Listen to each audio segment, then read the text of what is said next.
the American Forces Network Europe presents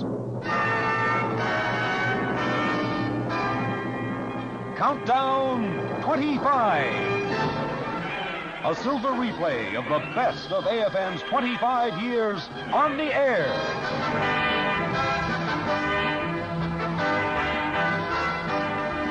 Good evening, ladies and gentlemen, and welcome to Countdown 25, a special series devoted to recalling the sounds of the past quarter century, the sounds of music, the sounds of comedy, the sounds of drama and of history, the sounds broadcast to Europe by AFN Europe these past 25 years. Tonight, another year from AFN's Sound Scrapbook.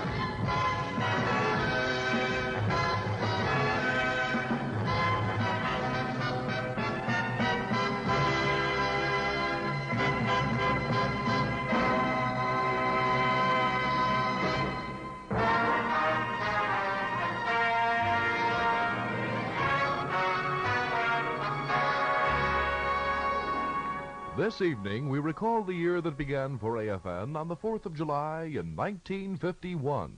I am informed that you may wish a meeting to discuss an armistice providing for the cessation of hostilities and all acts of armed force in Korea, with adequate guarantees for the maintenance of such armistice.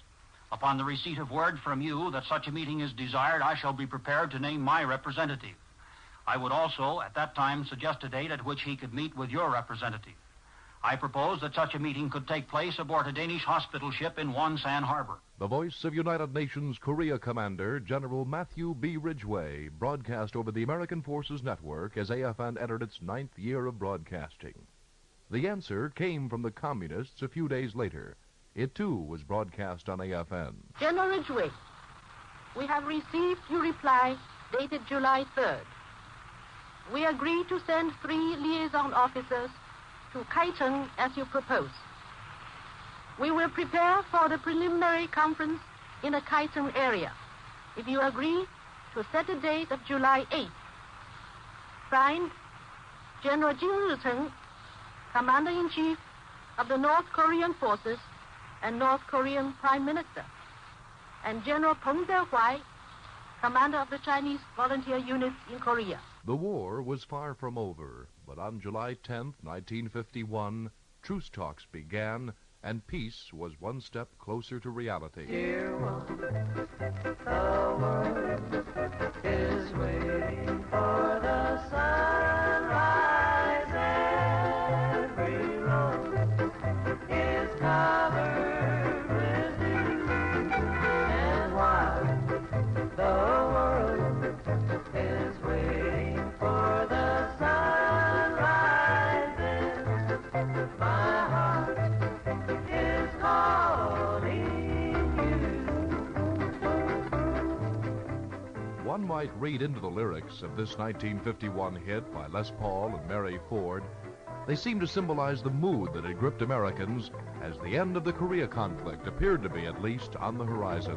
Dear one, the world is waiting for the sunrise. Every little rosebud is covered with dew, and my heart is calling for you. The thrush on high, the sleepy maid is calling, and my heart is calling you.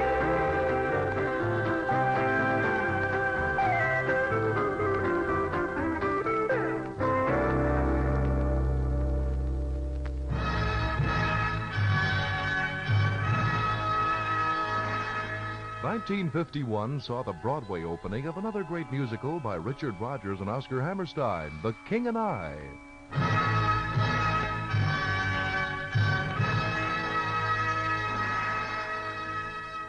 Based on the novel Anna and the King of Siam, The King and I went on to run over 3 years, enchanting both theater audiences and, through the original cast records, radio listeners alike. In 1951, AFN's disc jockeys were playing these hits from the show. I have dreamed that you are so lovely. I have dreamed what a joy you'll be. have dreamed every word you whisper when you're close to me. Hello, young lovers, whoever you are. I hope your troubles are few. All my good wishes go with you tonight. I've been in love like you. Shall we dance on a bright cloud of music? Shall we fly? Shall we dance? Shall we then say goodnight and mean goodbye? Or perchance, when the last little star has left the sky, shall we still be together with our arms around each other? And shall you be my new romance? On the clear understanding that this kind of thing can happen, shall we dance? Shall we dance? Shall we dance? Getting to know you. Getting to know you. Getting to know all about you. Getting to like you. Getting to hope you like me. Getting to know you. Putting it my way, but nicely. You are precisely my cup of tea. All that bowing and kowtowing to remind you of your royalty, I find a most disgusting exhibition. I wouldn't ask a Siamese cat to demonstrate his loyalty by taking that ridiculous position. How would you like it if you were a man playing the part of a toad, crawling around on your elbows and knees and eating the dust in the road? Toads, toads, all of your people are toads. Yes, your majesty, no, your majesty. Tell us how low to go, your majesty. Make some more decrees, your majesty. Don't let us up off our knees, your majesty. Give us a kick if it please, your majesty. Give us a kick if you would, your majesty. Oh! But is a puzzlement.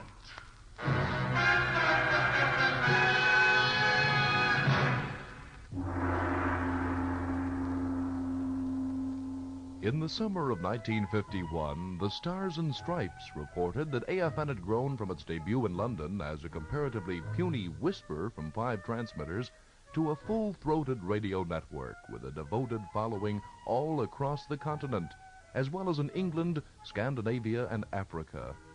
To Americans stationed abroad, AFN remained a touch of home. To the foreign eavesdroppers, AFN was their first touch of American-style radio. It taught the airwave hitchhikers American idiom. It provided an unbiased picture of America itself. And AFN often introduced new musical trends to these listeners. One of the most popular entertainment programs of the time was Edgar Bergen with Charlie McCarthy.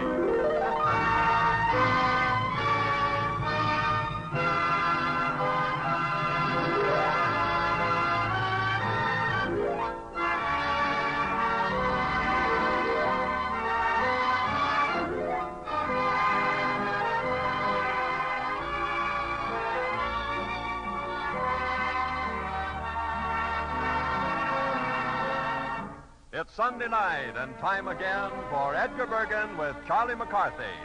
Mortimer Snerd and Ray Noble in his orchestra. Tonight our special guest is one of the screen's newest stars, Mr. Wendell Corey.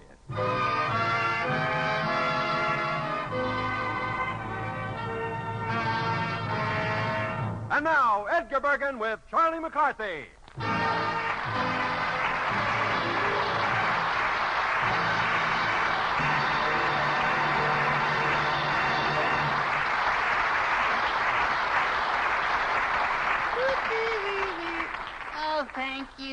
you. And if any of you folks want an autographed picture of me, please send a self-addressed envelope with $12. That's to cover the cost of the camera. Don't you think of anything besides money? Oh, yes, indeed. I also think of girls. Girls? Yeah. What kind of girls? Girls with money. Girls with money. Young man, you attach entirely too much importance to money. I suppose so. Yes. Can it buy happiness? No. Can it buy friends? No. Can it buy affection? No. Now, would you want to try that again with my answers? All right. What I'm getting at, Charlie, is that you should have wider interests. Really? Oh, yes, of course. I imagine you are right. Yes, indeed, yes. For example, you should get yourself a hobby. Yeah? Well, hobby? Yes. What would there be in it for me? Charlie, a hobby is something you do for the love of it. Oh, is that so? Yes. One seldom makes money with a hobby. Well, I guess then my hobby must be working for you, isn't it, Bertie? Now, I derive much happiness from a hobby, which is paleontology. Oh, really? Yes. Do you know what that is? No, but I'm sure it can be cured with penicillin. Oh. Paleontology is the scientific study of bones. Oh, it is. Bones. Yes. Well, if it can teach me to make six the hard way, I'll go for it. No. Don't scoff, Charlie. Paleontology has become surprisingly popular here in the movie colony. Do you know what picture star is the most avid collector of old bones? Well, offhand, I'd say Lassie. No. All right.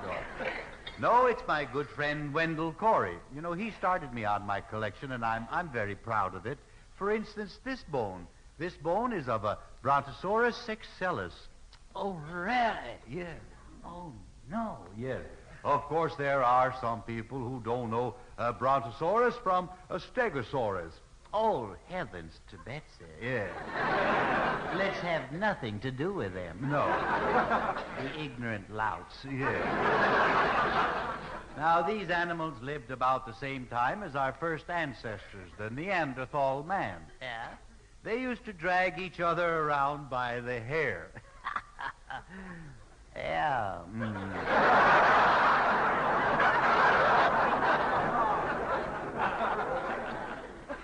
Should I let him have it? All right. Give me that line again. I think I got a good one. All right. What did they do, Bergen? They used to drag each other around by the hair. Oh, you could have made it pretty tough for him, couldn't you, Bergen? Well, this is one of my best specimens. I paid $100 for it. Now, wait a minute, Bergen. Do you mean you pay people dough for these old bones? Well, of course. You do? Yes, I'm just starting on my collection. And I'd be willing to pay a good sum of money for some truly rare specimens. You would? Yes. Uh-huh. Like to buy some real old bones, eh? Yes. Uh-huh. Yeah. So long, fellas.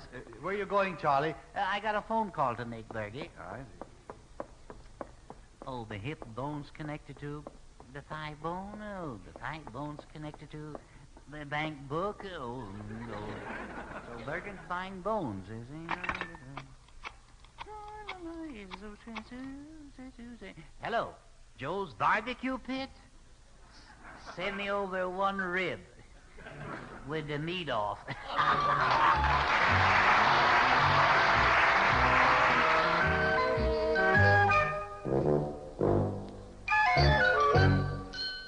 The Academy of Motion Picture Arts and Sciences decided that the best picture of 1951 was An American in Paris. The Academy also gave its annual award to Humphrey Bogart for The African Queen, to Vivien Leigh for A Streetcar Named Desire, and to Johnny Mercer and Hoagie Carmichael for this song from the picture Here Comes the Groom. In the cool, cool, cool of the evening, tell 'em I'll be there. In the cool, cool, cool of the evening, save your pappy a chair. When the party's getting a glow on and singing fills the air. In the shank of the night when the dudes are right, well, you can tell 'em I'll be there.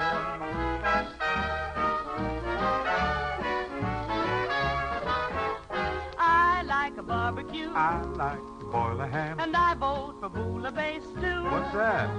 I'd like a weenie baked steak and a layer cake. And you'll get a tummy ache too. We'll rent a tent or a teepee. Let the town crier cry. All's well. And if it's RSVP, this is what I'll reply. In the cool, cool, cool of the evening, tell 'em we'll be there. If you need a pair of freeloaders to fracture your affair, I may even give them pagliacci. Now stand back and give him air.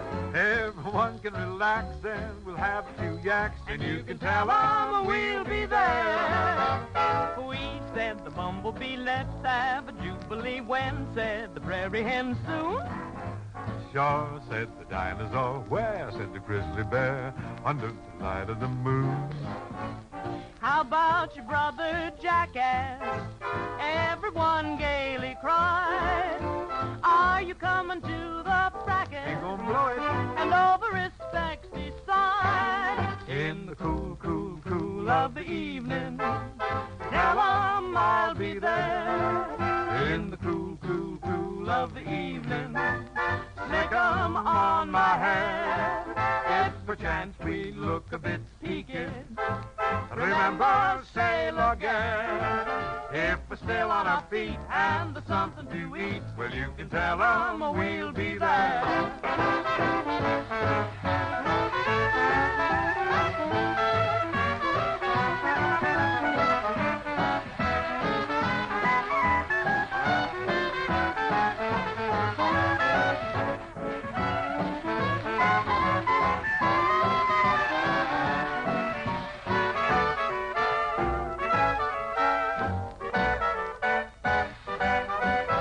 In the cool, cool, cool of the evening, tell 'em I'll be there. In the cool, cool, cool of the evening, better save a chair.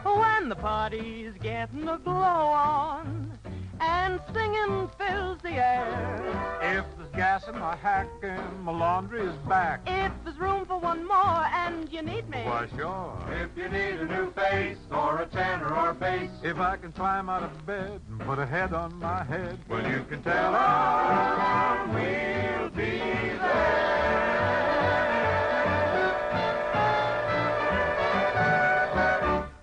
Bing Crosby and Jane Wyman in the cool of the evening.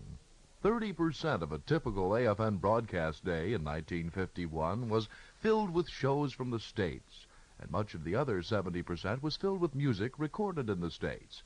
But soldier talent also was spotlighted. Witness this special edition of Take 10, recorded during rehearsals for a 7th Army Soldiers show.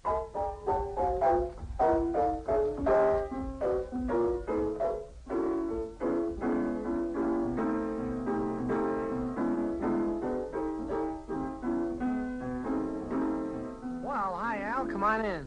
Oh, glad to, Al. Say, what's this about a big 7th Army Soldier show? This is your Armed Forces I&E guide in Nuremberg, and we've got the info a little bit, but we want to know what's going on down here in the Palace of Justice. Well, as I say, you've come to the right place. This is where we do all the writing for the big, extra super soldier show that 7th Army's putting on. It's Yeah. extra super special. It is. It's not to be confused, incidentally, with the two wonderful shows that are on the road now. One with Vic Damone and another unit with the Coraliers that are on the road now. This is the end-all and the hear-all. This is the big one that we're working on now. Well, how about the big man we're talking to right now? Let's identify ourselves for our Armed Forces I&E guide. Well, yeah, in case you're keeping score, my name is Corporal Al Vineker, and I'm from over Würzburg Way, the 194th Field Artillery.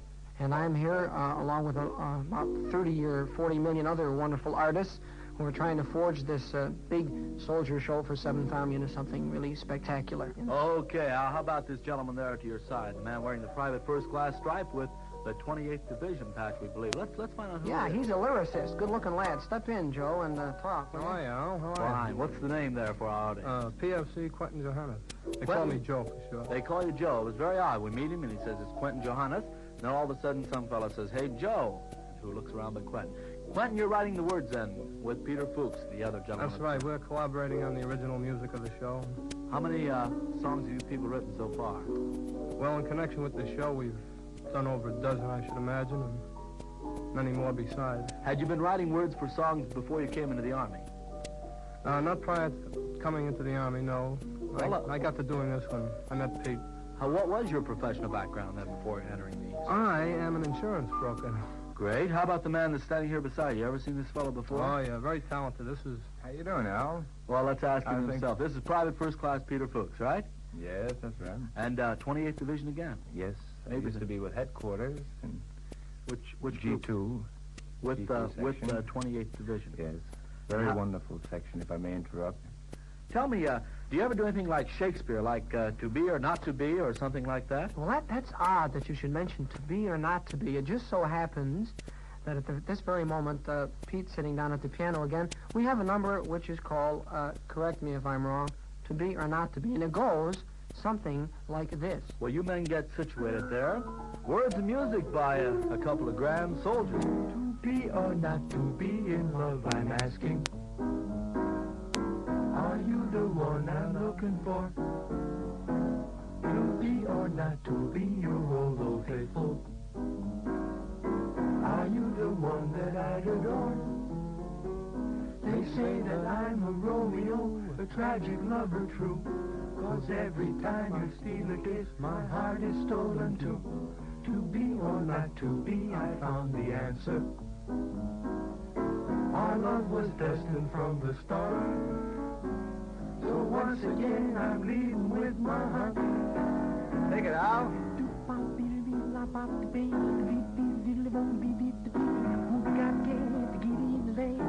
Go, man, go.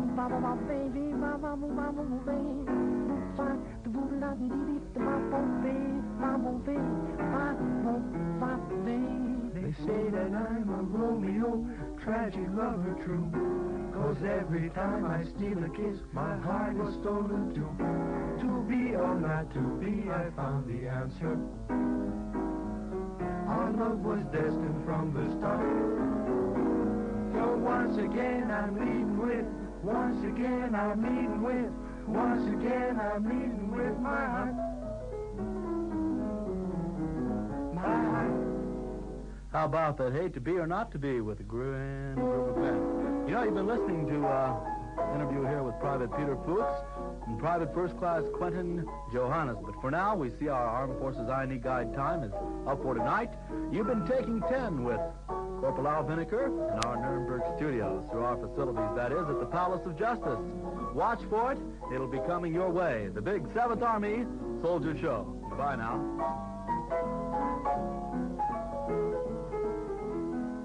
Following the success of their musical Brigadoon, Alan J. Lerner and Frederick Lowe reappeared on Broadway in 1951 with a delightful spoof on the Gold Rush days. Paint Your Wagon, not a big box office success, but many of the show's songs have lived on to entertain down through the years. Songs like Whispering Star, I Talk to the Trees, and They Call the Wind, Mariah. Yeah, Jake. Play something. Let's hear something besides the wind blowing through them dang hills.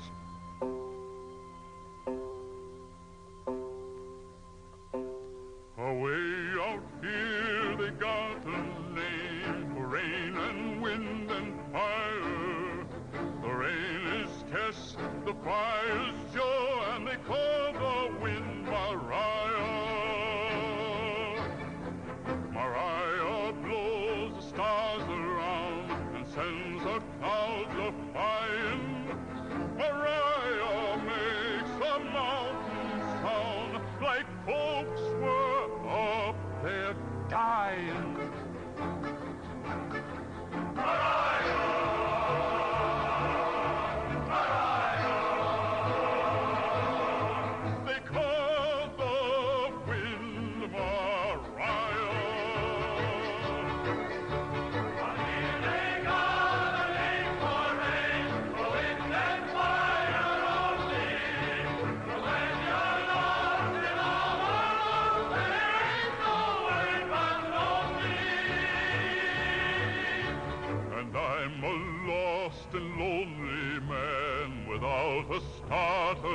beside me. Mariah, blow my love to me. I need my girl beside me.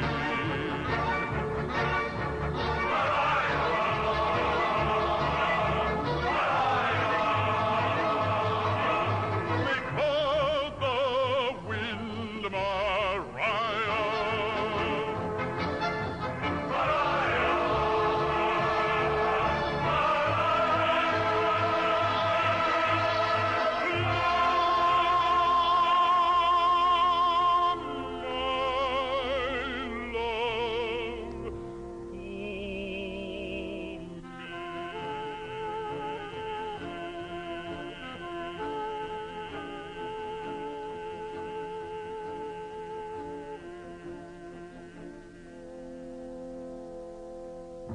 You are listening to Countdown 25, a sound review of AFN's 9th year of broadcasting, as the American Forces Network Europe approaches the conclusion of its 25th year on the air.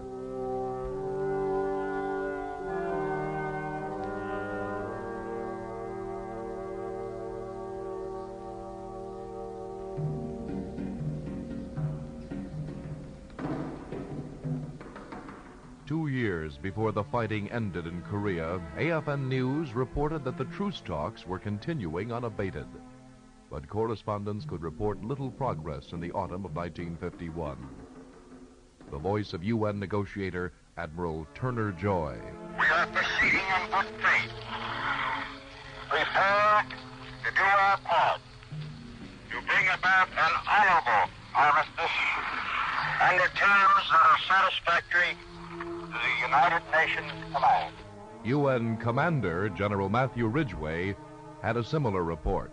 The United Nations Command is doing and is prepared to do everything possible with honor and without appeasement to carry the negotiations for a military armistice to a successful conclusion. We have been patient, we have been firm, we have been reasonable. We shall continue to be so long as the negotiations hold out any hope of eventual success.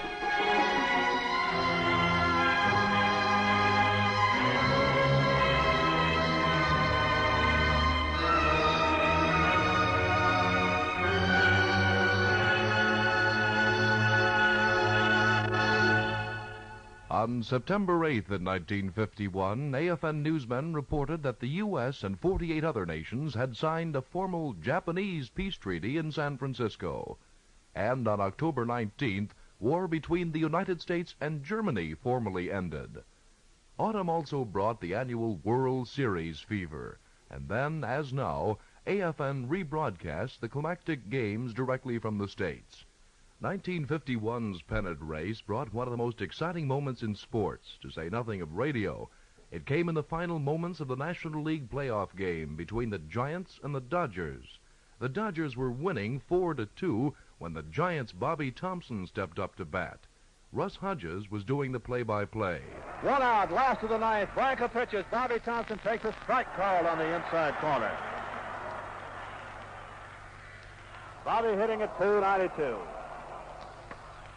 He's had a single and a double, and he drove in the Giants' first run with a long fly to center. Brooklyn leads at 4-2. Hartung down the line at third, not taking any chances. Lockman without too big of a lead at second, but he'll be running like the wind as Thompson hits one. Branca throws. There's a long drive. It's going to be, I believe. The Giants win the pennant. The Giants win the pennant. The Giants win the pennant. The Giants win the pennant. Bobby Thompson hits into the lower deck of the left field stands. The Giants win the pennant, and they're going crazy. They're going crazy. I don't believe it. I don't believe it. I do not believe it. Bobby Thompson hit a line drive into the lower deck of the left field stands, and the place is going crazy. The Giants, Boyle Stoneham has got a winner. The Giants won it. Boyle scored a 5-4, and they're picking Bobby Thompson up and carrying him off the field. And the Dodgers trail off. And if you want to put a little frosting on the cake, Bobby Thompson drove in 3 runs for a total of 100. Now, ladies and gentlemen, The Giants went on to face the Yankees in the series, and Mel Allen did the play-by-play of that final game over AFN. So we're ready. Whitey Lockman on second base. The stretch by Bob Cazava. Here's the pitch to Evars. Swung on. There's a line drive to right field. Hank Bauer comes fast, makes the catch, and the World Series is over.